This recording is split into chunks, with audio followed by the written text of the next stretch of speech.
This video is sponsored by Call of War, a free online player versus player strategy game where you can lead a real nation during World War II. Research and make best use of tanks, aircraft and other weapons to fight with up to 100 real players at a time in exciting real-time combat. Declare war on your neighbours or forge alliances as strong as the Allies in World War II. Fight battles and take over the world in hard-fought campaigns that can last weeks. Call of War is cross-platform, so you can compete with your friends on both PC and mobile on the same account to find out who is the ultimate general. The Operations Room fans who sign up by clicking the unique link below will receive 13,000 gold and a month of premium subscription completely free. Don't miss out, as the offer is only available for 30 days, so click the link in the description below, choose your country, and start fighting your way to victory.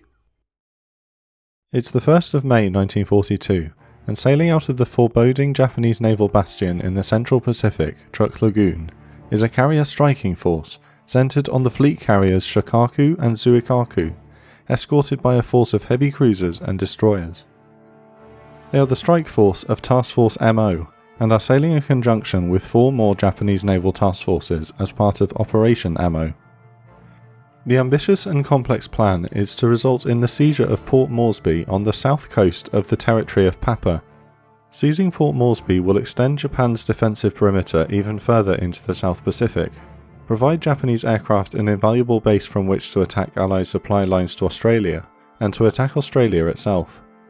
However, US Navy codebreakers at Station Hypo in Pearl Harbor warn that the Japanese are likely about to launch an operation against Port Moresby. Given the supreme strategic importance of Port Moresby, Commander-in-Chief of the Pacific Ocean area Admiral Chester Nimitz knows it has to be defended. Nimitz orders fleet carriers USS Yorktown with Task Force 17 and USS Lexington with Task Force 11, commanded by Rear Admiral Frank Fletcher, to steam to the Coral Sea. Nimitz's orders are clear: check further the advance of the enemy in the New Guinea Solomon area by destroying enemy ships, shipping and aircraft. For the Japanese, overseeing the delicate operation is 4th Fleet Commander Vice Admiral Inoue.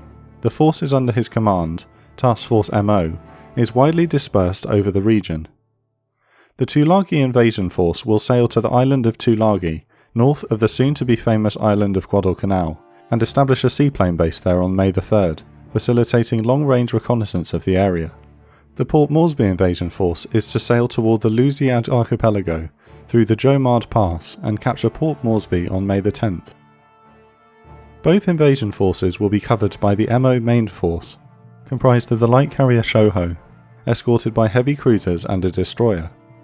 A covering force will establish seaplane bases to scout for the Japanese task forces as they progress toward Port Moresby, first at Dubois Island, then at Cape Rodney. Finally, the objective of the MO carrier striking force is to destroy any American aircraft carriers the Japanese increasingly suspect are lurking in the region. In order to avoid detection by Allied reconnaissance aircraft, the carriers will sail north of the Solomons and enter the Coral Sea to the east of San Cristobal Island. But first, the carrier striking force begins the straightforward secondary mission of reinforcing the Japanese base at Rabaul with 9 Zero fighter aircraft. But after takeoff, bad weather forces the Zeros back, compelling the carrier striking force to remain in the area and try again the next day, delaying their progress by 1 day. In the meantime, American Army Air Force's reconnaissance aircraft are reporting that Japanese warships are sailing down towards the eastern Solomons. These sightings are verified with new intelligence from Station Hypo that indicates the Japanese intend to seize Tulagi. On May the 3rd, the Tulagi invasion force occupies the undefended island and promptly begins work to construct a seaplane ramp. Meanwhile, bad weather intervenes again to stop the carrier striking force successfully delivering the 9 Zeros to Rabaul. Determined to achieve air superiority over the Allies at Port Moresby, the delivery of the Zeros to Rabaul is regarded as crucial, and the carriers remain in the area. Further south is Admiral Fletcher's Task Force 17, with Task Force 11 following not far behind as the Lexington finishes refueling. At 7 PM, Fletcher receives the first reports of the Japanese arrival at Tulagi. He hopes he can strike the Tulagi invasion force at the exact point it is most exposed, unloading men and material off the coast. Fletcher moves Task Force 17 north to be in position the following morning to attack the Japanese at Tulagi, believing Lexington of Task Force 11 to still be refueling. At dawn on the 4th of May, Task Force 17 arrives 100 miles south of Guadalcanal. At just after 7 AM, the first of a 40 aircraft strike takes off from the Yorktown. A force of 28 Dauntless SBD dive bombers and 12 Devastator TBD torpedo bombers fly toward Tulagi, overflying Guadalcanal en route. They fly over Guadalcanal's central heights and over the stretch of sea that will in the coming months see fierce naval fighting, earning the nickname Iron Bottom Sound. At 8:20 AM, they launch their attack on the Japanese warships off Tulagi. Although Japanese flak is very light, the attack is uncoordinated. The SBD dive bomber pilots find their bomb sights fogging up as they dive on their targets, whilst the TBD torpedo bomber pilots equally struggle to strike accurately. Throughout May the 4th, 3 more strikes are launched against Tulagi, and Yorktown's flyers report that they have sunk or heavily damaged over 10 Japanese warships, including a number of cruisers. However, the truth is much less spectacular, and having expended a vast amount of munitions, only the destroyer Kikusaki and a few small auxiliary warships have actually been sunk. Seeking to avoid a potential Japanese counterstrike, Fletcher moves Task Force 17 south at speed. As soon as Admiral Tulagi, commanding the carrier strike force, is informed of the attack, he suspends his own refuelling and moves his task force southeast with hopes of finding an American carrier. But by daybreak on May the 5th, Task Force 17 has regrouped with Task Force 11, and together they move southeast as the Yorktown is refueled. At 1100 hours, a Type 97 flying boat is shot down by a Wildcat from Yorktown. Although it does not report back to headquarters, the failure of the aircraft to return gives the Japanese an inclination as to where an American carrier could be. By evening of May the 5th, the Japanese carrier striking force enters the Coral Sea. By May the 6th, Fletcher decides to merge his 2 task forces into Task Force 17, bringing the now single task force to 2 fleet carriers, 8 cruisers and 11 destroyers in strength. At 10:30 AM, with Task Force 17 following a course towards the Lusiad Archipelago, another Japanese Type 97 flying boat, which is picked up by American radar, sights and reports back the location of Task Force 17. However, the location report is off by 50 miles, and is received by the carrier striking force as it is refuelling. It is midday by the time it is able to head south in pursuit. Even so, the Japanese officer in tactical command of the carriers, Rear Admiral Hara, decides against mounting a long-range air search or strike, fearing that doing so will expose that Japanese carriers are now operating in the Coral Sea. Thus, as the carrier striking force moves south on the evening of May the 6th, Hara is completely blind to the fact that Task Force 17 is just 70 miles away, and at 7:30 PM, the carrier striking force turns back to the north. Over on Task Force 17, after a day of fruitless reconnaissance sweeps for the Japanese forces and carriers that they believe are heading down the Solomon Sea towards the Lusiad Archipelago, Fletcher is just as blind to the fact that the enemy's carriers are so close. But knowing the Japanese aircraft picked up on radar earlier in the day has likely exposed his position, and according to the Allied intelligence the Japanese will likely be transiting the Jomard Passage the next day, Fletcher increases the speed of Task Force 17, hoping to be in position on May the 7th to attack the Japanese task forces believed to be passing through the Lusiad Archipelago. At sunrise on May the 7th, Task Force 17 is 150 miles south of Rossell Island. Allied reconnaissance aircraft and SBDs continue to search for the Japanese carriers meant to be operating south of Bougainville Island. Moreover, Fletcher chooses to dispatch 3 cruisers and 3 destroyers, commanded by British Rear Admiral Grace, to stop the MO invasion force getting through the Lusiad Archipelago if the American carriers are neutralised. In turn, the Japanese dispatch seaplanes from Rabaul, Shortland and Tulagi, and from the recently secured De Boyne Island in an effort to locate any American carriers. The situation is becoming so pressing that Hara breaks with doctrine and orders 12 Kate carrier attack aircraft to search out 250 miles in front of the Japanese carriers. It seems likely that the first side to accurately locate and strike the enemy will ultimately prevail. Between 7:22 AM and 7:45, 2 Japanese Kates finally report sighting an American carrier escorted by a cruiser and 3 destroyers. Hara orders a strike, and just 30 minutes later a full strike package of 18 Zeros, 24 Kate torpedo bombers, and 26 Val dive bombers are en route to attack the American carrier. At this exact moment, Fletcher receives news an SBD has just reported sighting 2 Japanese carriers and 4 cruisers. Sighted out of range of most of his aircraft, Fletcher pushes Task Force 17 forward with the intention of launching a full strike at the first opportunity. As the Japanese aircraft arrive at the location of the reported American carrier, all they find is the lonely fleet oiler Neosho, escorted by the destroyer USS Sims, who had been ordered to relocate away from the danger the day before. Consequently, the Japanese aircraft spread out, hoping to locate more American warships.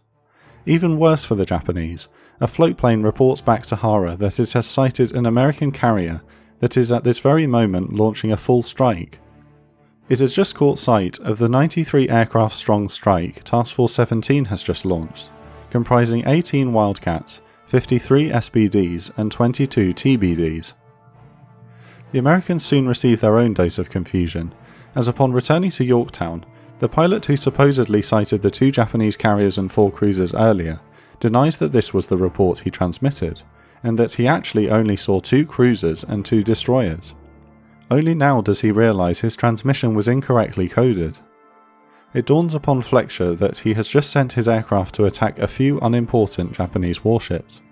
Fletcher berates the pilot, telling him, "You have just cost the United States 2 carriers." Despite this, Fletcher decides against recalling the strike, hoping his aircraft can attack the MO invasion force that he believes to be somewhere nearby. At 10:22 am, a land-based B-17 on a reconnaissance mission locates a carrier and 2 escorting warships just 35 miles southeast of the original sighting, and Task Force 17 aircraft are redirected. At almost the exact same time, the American fleet oiler Neosho reports being attacked by Japanese aircraft, adding even more confusion to the already confused situation.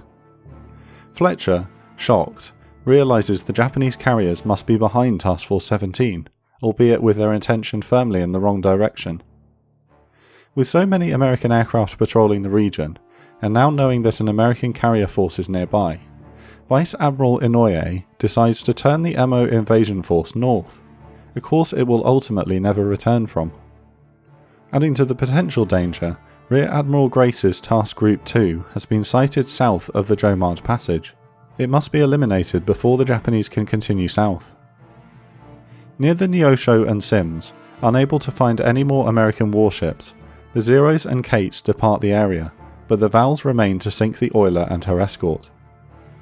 Sims becomes the target of the first 4 Vals. They strike her with 3 550-pound bombs, cutting the destroyer in 2 and killing 178 of her 192 crew.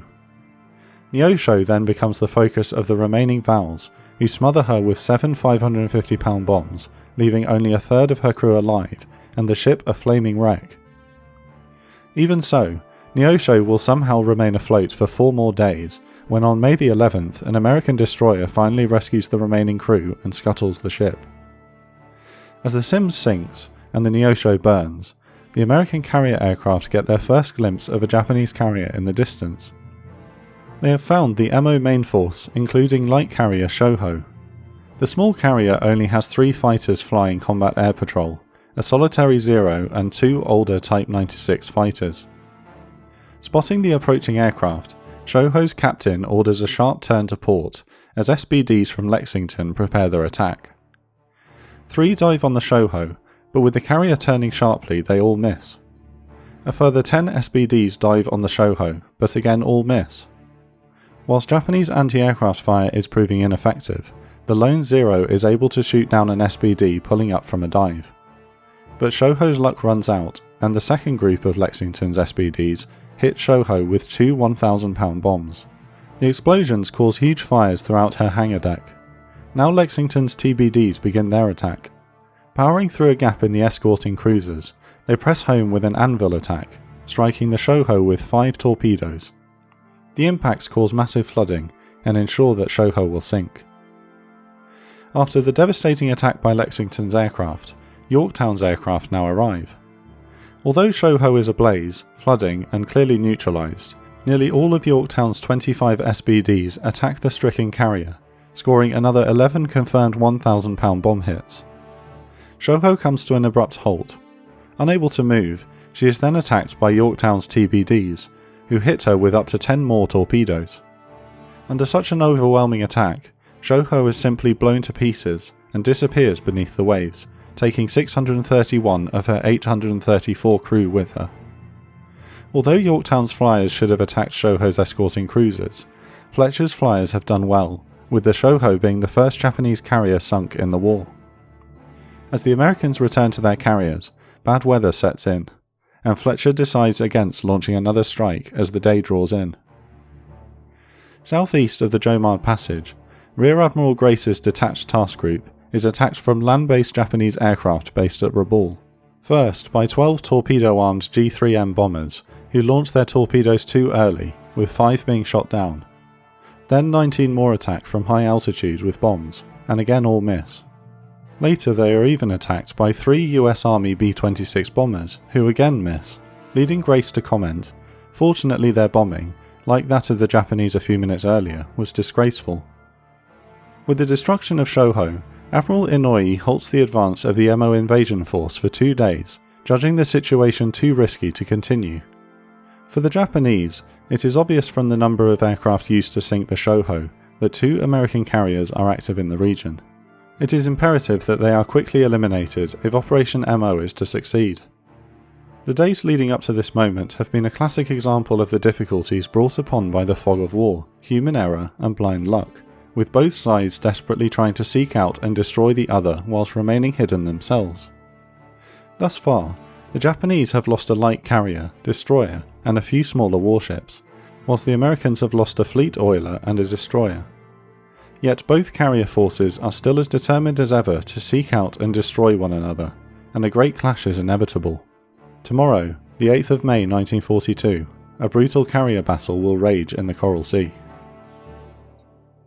Call of War is a free online player versus player strategy game that takes place in World War II. Click the link in the description below for 13,000 gold and 1 month of premium for free. Choose your country and fight your way to victory today.